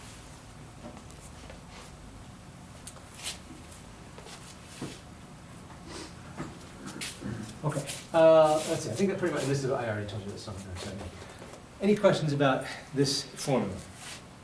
We'll do some problems and stuff, but I just want to make sure you get the formula first, understand what it means. Okay. You may be asking, well, how do I actually calculate R hat? Great question. So we'll talk about that next. All right, so let me break this down. Okay, so suppose I have some sort of source charge right here. I want to calculate the electric field over here at this point in space. It's my test location. So what am I going to do? Well, first of all, I'm going to draw the coordinate system. Right, here's my next coordinate, y coordinates. And once I do that, now I can have coordinates for both those things. I can have coordinates for my source charge, x and y coordinates, and I have coordinates for my test location, x and y coordinates. Okay, so far? All right, so once I have that, then it turns out that the radial unit vector can be calculated using this formula right here in 2 dimensions. So what I'm going to do is I'm going to, first of all, calculate the difference in the coordinates. So I'll take the difference in the test minus the source. Okay, the order matters here. So it's always the test coordinate first minus the source coordinate in the x direction, and then also test coordinate minus the source coordinate in the y direction. Okay, gives me these 2 numbers here, delta x, delta y. I'm going to take those and I'm multiply them times the unit vector. Where does this come from? Well, basically it's just geometry, right? So I want to know the vector here, r hat, which points from my source location to my test location, which means I need to know how far this vector goes over in the horizontal direction and how far it goes up in the vertical direction, right? And just from geometry, you can see here I've got similar triangles, right? So if I know this distance and I know that distance, right, that will tell me, relatively speaking, what direction the vector should go, right? It should go over this far in the x direction, and it should go up this far in the y direction. Okay? So that's where the numerator comes from. Geometry. What about the denominator? Well, here's the deal. In general, if I take 2 points in the plane, right, and I look at just this, is that going to be a unit vector? You know, if delta x is 4, delta y is 7, is that a unit vector? Right, that doesn't have a unit length of 1. But I have to have a unit length of 1. It's a unit vector. So to make it a unit vector, I divide by this quantity, delta x squared plus delta y squared. And I'll leave it as an exercise for you, but if you take the length of this vector, so in other words, square this, and then square this, add them together, you get 1, always. Okay. So the denominator here is what makes this a unit vector, ensures that it's a unit vector. Okay, so that's where this r hat formula comes from. A few notes. First of all, r hat is geometric only. Has nothing to do with charges. Do you see anything with charges in here? Nope, just comes from the geometry. So wherever the source charge is, wherever the test charge is. First thing to know. Second of all, how do you remember this? I use the RST mnemonic, right? So RST stands for r hat points from source to test. RST. It's the vector that points from the source to the test location. RST. Again, it's unit length. Another thing to note here is that the radial unit vector has no physical units. No physical units. How do we see that? Let's suppose we're measuring our coordinates in meters. That means delta x is in meters, delta y is in meters, right? What about this denominator? Well, I'm going to get meters squared plus meters squared, that's meters squared. Square root of meters squared is meters. So I've got meters over meters. Cancels out. So r hat has no units. It just gives you the direction. That's it. All the units come from the other parts of the equation. Lastly, I will note that you can extend this equation to 3 dimensions. If you look on your equation sheet, you will find that there is, that equation there actually has a plus delta z times k hat, and then a plus square of delta z squared in the denominator. Extend straight into 3 dimensions if you use that one. Okay? So it is possible. Here I've just drawn it in 2 dimensions for simplicity. Okay, any questions about this expression? Okay, and we will do some problems, so don't worry, we'll come back to this, but I just want to introduce the concept first. All right, I think it's helpful to get some sense of what electric fields are. Most people have not that familiar with electric fields. So I put some examples here to just kind of show you what some typical magnitudes are under different circumstances. So let's suppose you take a wire, maybe hook it up to a battery, but maybe hook it up to a light bulb. You're going to get some charge moving in that circuit, okay? And in that case, then typical field strength on the order of about 1,000th to 1/10 of a Newton per coulomb. Pretty small. Now, out in the earth, right, we know we have things like thunderstorms, right? We get things like lightning. That comes from charge, right? But even when you're not in a thunderstorm, you can get some charge just because of the fact that wind is blowing, right? Wind is a frictional effect. And in that case, then, you can get field strengths just being outside, right? 100 to 10,000 newtons per coulomb. Not atypical. If you take an object and purposely rub it, like we had here, right, with the soap, and you measure the field around it, of course, it depends on how much you rub and what kind of objects you have, typically on order of 1,000 to 10,000 if you're close to the object. Okay? 1,000 to a million, sorry. There is a special value here I put down here on the chart, electric breakdown in air. Okay? So air is normally an insulator. Okay? Does not conduct electricity very well. But if you get to enough charge, right, enough charge, then you will get actually, it can in fact break down the air, and you'll get actually arcing. Anybody ever see arcing or lightning, right? That's electrical breakdown, where that means air is no longer an insulator, it's a conductor, at least in that little channel. If you get it to about 3 million newtons per coulomb, that's when you start to get breakdown. That's enough to make that happen. And if you go to an extreme case, if you think about it, you know, what's the distance between a nucleus and electrons in an atom? Pretty small, right? We said it's only a 1/10 of a nanometer. So you get very high fields here on the order of 10 to the 11th newton per coulomb. That's an extreme case.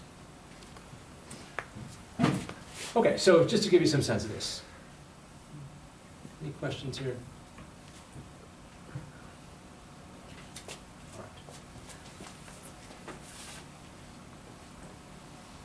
Okay, so one of the things that it's helpful to have in your toolkit when you're talking about electricity and magnetism is some means to do some visualization.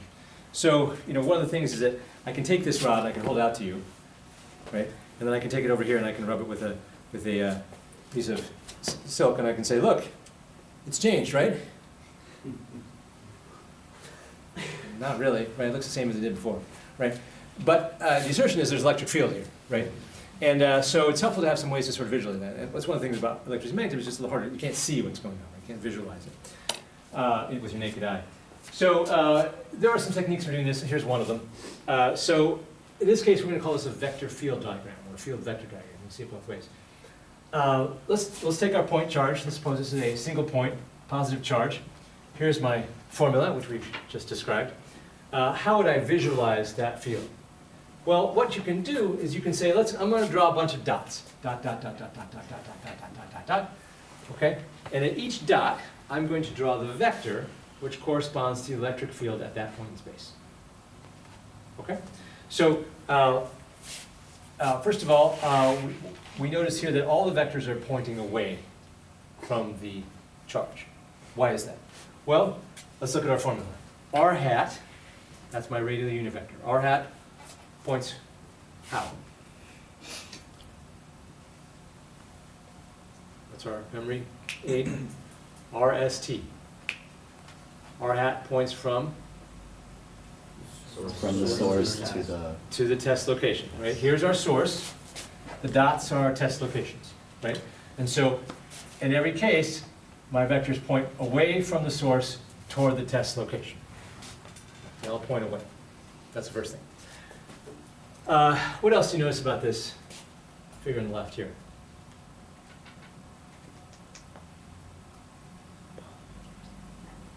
different magnitudes. Different magnitudes, right? Why do they have different magnitudes? Well, can we explain why there's different magnitudes?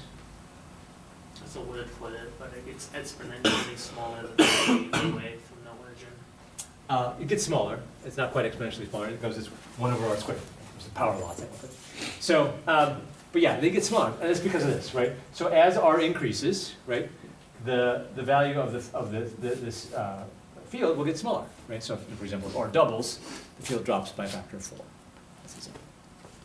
Okay, so the dots which are closer are bigger. The dots which are further away are smaller. So this is one way we can visualize this function, this vector field, in a diagram. Okay? That's for a positive charge. We can also draw for a negative charge. You can see it's quite similar. The big difference here is that its arrows are pointing in. Why are the arrows pointing in?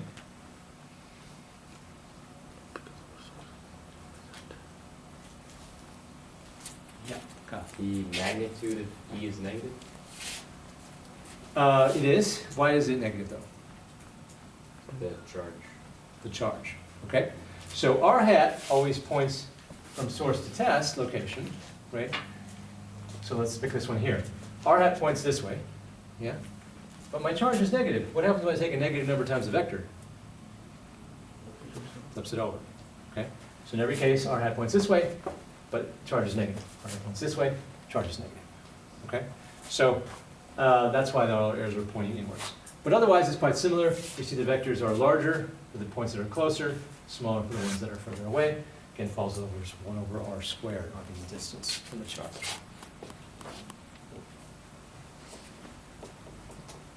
Okay, questions about the field vector diagrams? We'll come back to this later on. There's another way you can also do these visualizations. We'll talk about that a little later. I want to do one exercise. So I'm going to come over here today. Feeling really great today. Today is a great day. I'm a positive charge. I'm feeling positive. So I'm going to come over here. I'm going to be your positive source charge today. Okay. So what I'd like you to do is take your arm out. Arms out. Okay. And what I'd like you to do is point your arm in the direction of r hat. R hat. Radial unit vector. Okay. Now look around the room. Look around the room. What do you notice? All the way from me. You're all the way from me. What else?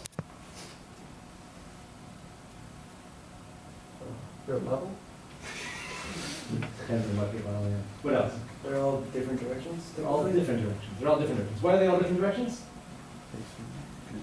Because you're in a different position. Okay, because you're all in different test locations, right?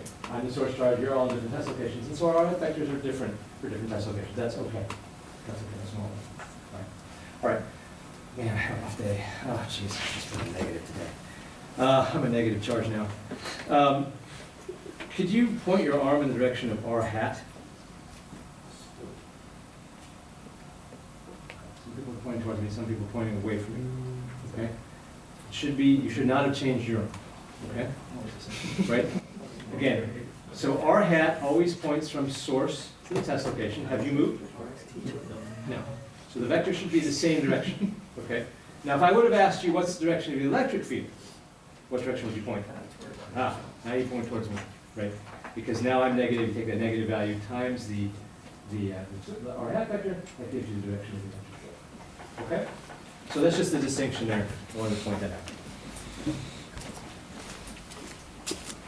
Okay. Let's see. Okay, so just again, electric field is independent of the test charge at a point. So no matter if I drop a charge at any of these locations here, that's not going to change the electric field. Okay, we'll see later on that will change the force on that particle. But the electric field only depends on the value of the source charge here. It does not depend on the value of the charge at the locations, test locations. We'll come back to that one. Okay. All right. Last thing I want to talk about here today is sort of our general approach to physics problem solving. And we'll come back to this next time and we'll put it into practice. But here's the overall approach. It's always good to have a strategy when you're solving any kind of problem. And this is a good one that we're going to use over and over again here in physics. You probably used something similar in your previous course. So first thing that we're going to talk about is our planning step. Okay? So what goes into a planning step? Planning step, these are things like, what are your model assumptions? What are you assuming to help simplify your problem and solve your problem? Also, what's your general approach to the problem? That could be things like, what equations are you going to use? What physical principles are you going to use? Those all go into your plan. Right? That helps you figure out what to do next. Next up, oftentimes you're going to want to make a sketch, right, or a picture of what's going on. So that's going to include several things. First of all, you're generally going to want to draw a coordinate system. Right? You're going to need to actually calculate things with coordinates. Any of the relevant objects, so in our case, we have charges you might have or other objects. Maybe if there's forces, you might draw a free body diagram. That would be a reasonable thing to do. Those are all things that can go into your sketching stuff. Third, that's where you start to do calculations. So you're going to take the principles and equations that you know, and you're going to work from the things that you know in the problem to the things that you want to find, your unknowns. In some cases, we may be actually able to simplify those calculations by using symmetries. We'll talk about what that means a little bit later, but that can be helpful. And then lastly, and this is sometimes things, students sometimes will miss this, check yourself, right? What does that mean? Well, first of all, make sure you have correct units, okay? An answer, in most cases, in most physics problems, you gotta have units for your answers. If it's charge, it better be in coulomb. If it's distance, it better be in meters. If it's speed, it's meters per second. Something to that effect, okay? Also, you want to make sure that you have some reasonable amount of significant figures. I'm not too hung up on significant figures in this course, on exams and things. As long as you have 2 or 3 significant figures, it's usually fine. Probably be a little more careful on the homework. The computer's a little less forgiving. But make sure you have reasonable significant figures. And also just make sure your answers are generally reasonable, okay? So let me give you an example from Newtonian mechanics. I've given tests, questions where I'll say, object is launched from the cannon, hits the ground. What's the speed when it hits the ground? Okay, you've probably all seen problems like that. And I have seen too many times, answers coming back, 10 to the 15th meters per second. Ooh, no, that is way faster than the speed of light. Okay, sorry, that's just not gonna work. Right, that's not a reasonable answer. Right, so make sure you have reasonable answers. Okay. The last thing I mentioned here is, and we'll talk about this a little bit more. Sometimes you can use limiting cases where you take sort of the problem to an extreme, and that will help you to kind of figure out is your equation correct. And so we'll talk about that when we get there. But in general, it's a nice. I'll be expecting you to follow this on exams. To fill out each of these steps. At least the first 3. I usually don't grade on the 4th one, although it's always a good idea to check yourself. So just we'll talk about how to use that and start using that when you're doing your problem at home. All right, that pretty much brings us here to the end of time. So we'll stop here and we'll pick up next time. You want to add? Yeah, yes, bring up the.